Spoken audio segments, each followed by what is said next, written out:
Viewers' footage of two Iranian missiles evading air defenses and heading towards Tel Aviv was captured by residents of the city. Israel remains on high alert following missile launches from Iran, with sirens sounding across central Israel. Now, additional missile threats have been detected from northern Iran. And viewers, let's listen in to my colleague Manish Jhaz reporting from Tel Aviv.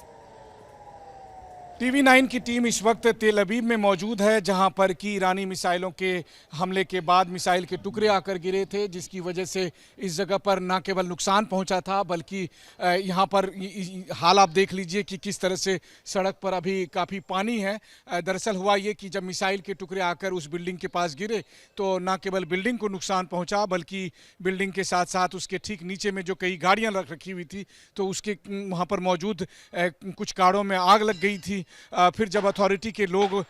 Car में आग बुझाने पहुंचे तो उन्होंने देखा कि इस जगह पर जो वाटर पाइपलाइन है वो भी डैमेज हो गया है, जिसकी वजह से लगातार पानी लीकेज होने लगा और फिर सड़क पर काफ़ी पानी आ गया था। और इस वक्त भी आप देख सकते हैं कि जिस तरह की तस्वीरें TV9 अपने कैमरे के जरिए आपको दिखाने की कोशिश कर रहा है कि इस वक्त फिर अथॉरिटी की तरफ से, जो म्यूनिसिपैलिटी की तरफ से है, वो जो डैमेज पानी है वहाँ पर पानी सप्लाई को कट किया है ताकि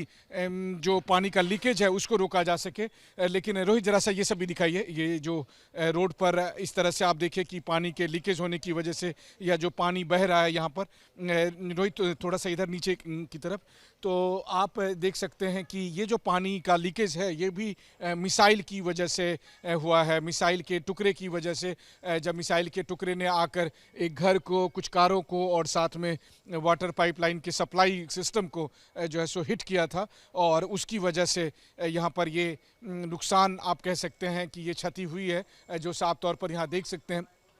इसके अलावा जो होम कमांड के पुलिस ऑफिसर्स हैं वो सब यहाँ पर मौजूद हैं। इस स्ट्रीट को यहाँ अभी फ़िलहाल कॉर्डन अप किया गया है और इसके अलावा जो म्यूनिसिपैलिटीज़ के लोग हैं वो तेज़ी से इस डैमेज को मिनिमाइज़ करने में लगे हैं, जिसके तहत सबसे पहले उन्होंने वाटर सप्लाई को रोका है। और अभी वाटर सप्लाई के रोकने के बाद जो स्थिति बनी है कि अभी भी आप देख सकते हैं कि थोड़ा सा पानी इस वक्त अभी भी सड़क पर बह रहा है। ये पानी दिखाने का हमारा पर्याय ये है कि आप देखिए दूर जहाँ तक नजरें जा रही हैं वहाँ तक ये पानी बहा था और पानी सीधे उस रोड के आखिरी हिस्से तक बहकर चला गया था। लेकिन इस वक्त जो अथॉरिटी यहाँ पर पहुँची फिर उन्होंने आकर सबसे पहले तो जो वाटर सप्लाई है उसको रोका है, उसको बंद किया है ताकि पानी का लीकेज बंद हो सके। वहीं दूसरी तरफ कार में लगी आग को बुझाई गई और फिर जो घरों को नुकसान पहुंचा है उस घर के हिस्से को अभी तोड़कर हटाया जा रहा है ताकि जो सिविलियन अगल बगल से जब गुजरे तो उन्हें किसी भी तरह की कोई परेशानी ना हो। तो ये तेल अवीव का हाल है, जिसे आप इजराइल का कमर्शियल कैपिटल कहते हैं, जिसे आप इजराइल की आर्थिक ताकत कहते हैं। और तेल अवीव के एक सेंट्रल हिस्से में एक रेसिडेंशियल इलाके पर आप देख लीजिए कि जहाँ एक तरफ बड़ी सी ऊँची इमारत आपको साफ तौर पर दिखाई दे रही है। और संयोग की बात भी आप ये देखिए कि अगर मिसाइल के टुकड़े मान लीजिए अगर इस बड़ी ऊँची इमारत पर आकर गिरती तो उसका डैमेज बहुत ज़्यादा हो सकता था। लेकिन उससे ठीक 100-150 मीटर दूरी पर स्थित एक जो 2 मंजिले घर है उस पर आकर गिरी, उसकी वजह से उस घर को थोड़ा डैमेज हुआ है और कारों को जो आग लगी थी। और अभी फ़िलहाल यहाँ पर जो मौजूद शासन प्रशासन के लोग हैं वो इस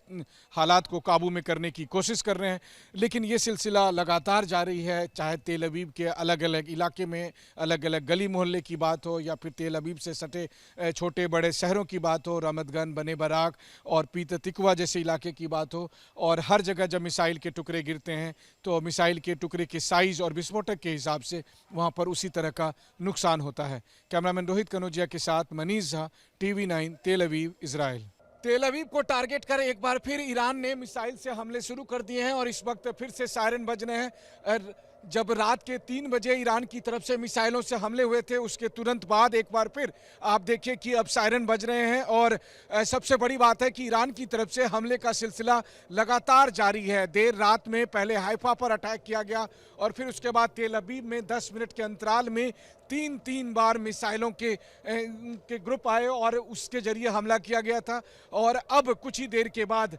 जबकि इजराइल के एयरफोर्स ने तेहरान पर अटैक किया है और उसके जवाब जवाबी कार्रवाई करते हुए ईरान की तरफ से अब मिसाइलों से तेल अवीव को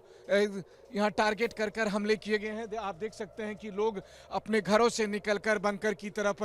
भागे चले आ रहे हैं। वहीं दूसरी तरफ लगातार सायरन की आवाज़ सुनाई पड़ रही होगी आपको। सबसे बड़ी बात यह है कि इस दरमियान लगातार तेल अवीव से लेकर हाइफा, और वो देखो रोहित आसमान में ऊपर, और ये देखिए बहुत तेज इस वक्त जबकि सूरज निकल चुका है आसमान में साफ तौर पर, और ये देखिए जैसे आतिशबाजियां चल रही हो लगातार, जिस तरीके से एक दो नहीं बल्कि इस समय 5-6, और उसमें से एक मिसाइल बहुत तेजी के साथ आगे बढ़ता हुआ दिखाई दे रहा है। साफ तौर पर जैसे लग रहा हो कि वो एकदम ऊपर की तरफ बढ़े जा रहा है। और ये देखिए जिस तरीके से यहाँ आपको साफ तौर पर फुटप्रिंट दिखाई दे रहे हैं आसमान में, जो सफ़ेद एकदम बादल की एक आकृति सी बनी हुई है, जैसे कोई किसी कलाकार ने कोई आकृति बनाई। और ये जोरदार धमाका हुआ है एकदम बहुत बड़ा सा और बहुत ही डरावना सा, और उसके साथ सिलसिलेवार तरीके से 7-8 धमाके की आवाज़ सुनाई पड़ रही है। तो आसमान में एक तरफ जहां लगता है कि मिसाइलों ने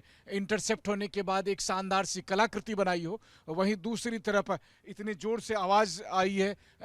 मिसाइलों के इंटरसेप्ट होने की कि इस वक्त आप देखिए चारों तरफ सन्नाटा, और उसके बीच में TV9 की टीम आपको यहाँ से ग्राउंड रिपोर्ट करती हुई ये बताने की कोशिश कर रही है कि इजराइल और ईरान दोनों एक दूसरे पर लगातार हमले कर रहा है। इजराइल की तरफ से इस वक्त कुछ देर पहले तेहरान पर एयर स्ट्राइक की गई थी, जिसके बारे में IDF ने जानकारी दी है। वहीं दूसरी तरफ ईरान की तरफ से लगातार हमले का सिलसिला जारी है, और TV9 की टीम ग्राउंड से रहकर आपको ये रिपोर्ट कर रही है।